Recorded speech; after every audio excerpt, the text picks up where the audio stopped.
దేవుడు ఎలా ఎందుకుంటాడు? అసలు ఈ ప్రశ్న వినడానికే చాలా పెద్దదిగా అనిపిస్తోంది కదా.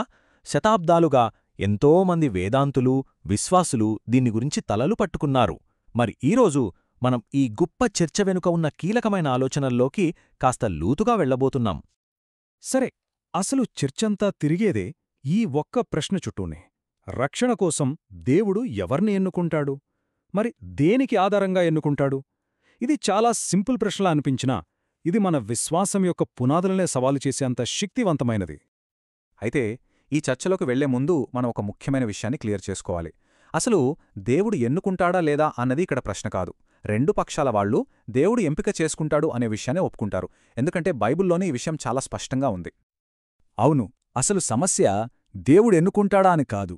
అసలు పాయింట్ ఏంటంటే ఆయన ఎలా ఎన్నుకుంటాడు. ఆ ఎంపిక వెనుక మన నిర్ణయం ఏమైనా ఉందా, లేకపోతే అది పూర్తిగా 100% దేవుని సంకల్పం మీదే ఆధారపడి ఉందా? సరిగ్గా ఇక్కడే అసలు చర్చ మొదలవుతుంది. సరే, ముందుగా ఈ చర్చకు బైబిల్ ఎలాంటి పునాది వేస్తుందో ఒకసారి చూద్దాం.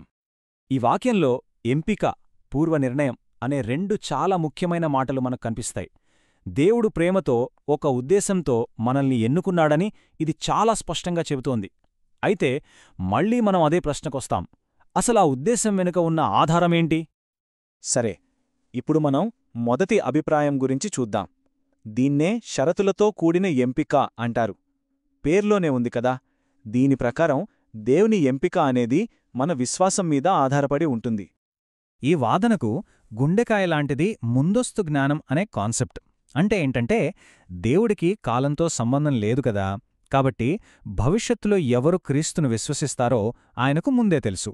ఆ తెలిసిన దాన్ని ఆధారంగానే ఆయన వాళ్లని ఎన్నుకుంటాడు అన్నది ఈ వాదన. ఈ ఆలోచనా విధానంలో కొన్ని ముఖ్యమైన పాయింట్స్ ఉన్నాయి. ఇది మనిషికి ఉన్న స్వేచ్ఛా సంకల్పానికి, అంటే ఫ్రీవిల్కి చాలా ప్రాధాన్యత ఇస్తుంది. అంతేకాదు, దేవుని ప్రేమ అందరికోసం అని ఆయన ఇచ్చే పిలుపు నిజమైనదని ఇది నొక్కి చెబుతుంది. ఎందుకంటే ఎవరూ ఆ పిలుపును అందుకుంటారో దేవుడికి ముందే తెలుసుగాబట్టి మనం సువార్త చెప్పడంలో ఒక అర్థముంటుంది. దేవుడు అందరూ రక్షించబడాలని కోరుకుంటున్నాడు అనడానికి ఈ వాక్యం ఒక బలమైన ఆధారం. ఆలోచించండి, దేవుడు కొందర్ని మాత్రమే ఎన్నుకుని మిగతా వాళ్లను వదిలేస్తే మరి ప్రతి ఒక్కరూ పశ్చాత్తాపానికి రావాలి అనే ఆయన కోరికకు అర్థమేముంటుంది అని ఈ వాదన ప్రశ్నిస్తోంది. ఇప్పుడు రెండవ అభిప్రాయం వైపు వద్దాం. ఇది మొదటిదానికి పూర్తి భిన్నంగా ఉంటుంది. అదే షరత్తు లేని ఎంపిక. దీని ప్రకారం ఎంపిక అనేది పూర్తిగా దేవుని సార్వభౌమ సంకల్పం మీద ఆధారపడి ఉంటుంది, మనమీద కాదు. ఇక్కడ తేడా చాలా స్పష్టంగా కనిపిస్తుంది కదా. అంటే దేవుడు మనల్ని ఎన్నుకోడానికి కారణం మనలో ఏమీ లేదన్నమాట. ఆ ఎంపికనేది పూర్తిగా దేవుని నుంచే వస్తుంది. ఇది మనం చేసిన పనికి రియాక్షన్ కాదు, అది పూర్తిగా దేవుని కృప. ఈ అభిప్రాయానికి కేంద్ర బిందువు దేవుని సార్వభౌమాధికారం. రక్షణ అనేది 100% దేవుని కృపమీద ఆధారపడి ఉందని ఇది చెప్తోంది. అంటే మనం దేవుణ్ణి ఎన్నుకున్నాం కాబట్టి ఆయన మనల్ని ఎన్నుకోలేదు, సరిగ్గా దానికి రివర్స్. ఆయన మనల్ని ఎన్నుకున్నాడు కాబట్టే మనం ఆయన్ను ఎన్నుకోగలిగే శక్తి, విశ్వాసాన్ని పొందాం. ఈ వాదనకు సపోర్టుగా ఈ వాక్యాన్ని ఎక్కువగా చూపిస్తారు. ఇక్కడ చూడండి, ఆయన ఆనందం మరియు సంకల్పానికి అనుగుణంగా అనే మాటలు చాలా ముఖ్యం. అంటే ఈ నిర్ణయం పూర్తిగా దేవుడిదే, మన పనుల వల్ల వచ్చింది కాదు అని ఇది సూచిస్తోంది. సరే, మరి ఈ చర్చ ఎందుకింత కాంప్లికేటెడ్గా ఉంటుంది? దానికి కారణమేంటంటే, రెండు పక్షాల వాళ్లు ఒకే బైబిల్ వాడుతున్నా సరే కొన్ని కీలకమైన పదాలను వేర్వేరుగా అర్థం చేసుకుంటారు. అక్కడే అసలు సమస్య. ఉదాహరణకి, ముందస్తు జ్ఞానం అనే పదాన్నే తీసుకుందాం. షరతులతో కూడిన ఎంపికను నమ్మేవాళ్లు ఏమంటారంటే, దేవుడు భవిష్యత్తును చూడగలడు అంతే.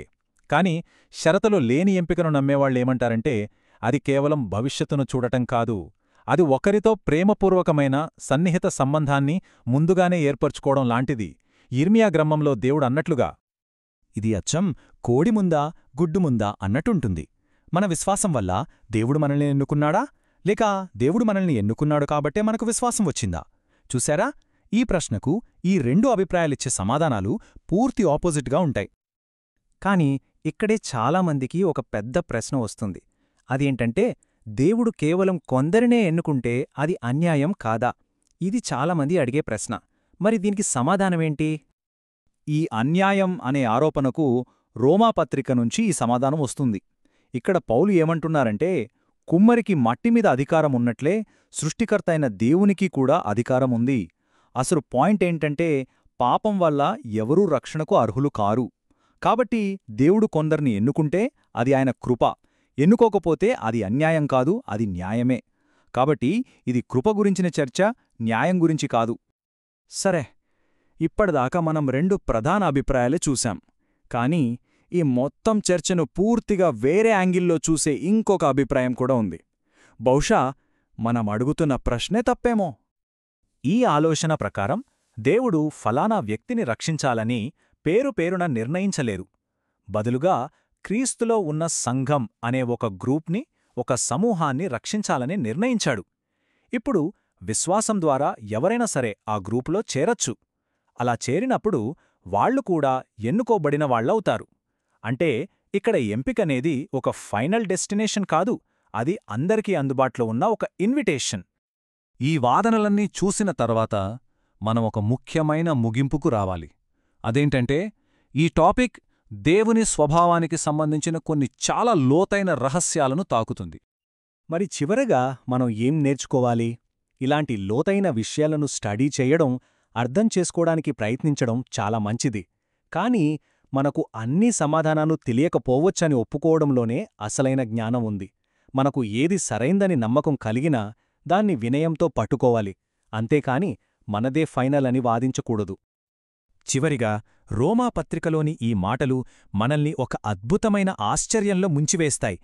దేవుని గురించి మనం ఎంత తెలుసుకున్నా మన బుద్ధికి అందని విషయాలు ఎప్పుడూ ఉంటాయని ఇది గుర్తుచేస్తుంది. ఆ మహారహస్యం ముందు వినయంతో నిలబడటమే బహుశా మనం చేయగలిగిన గొప్ప పని.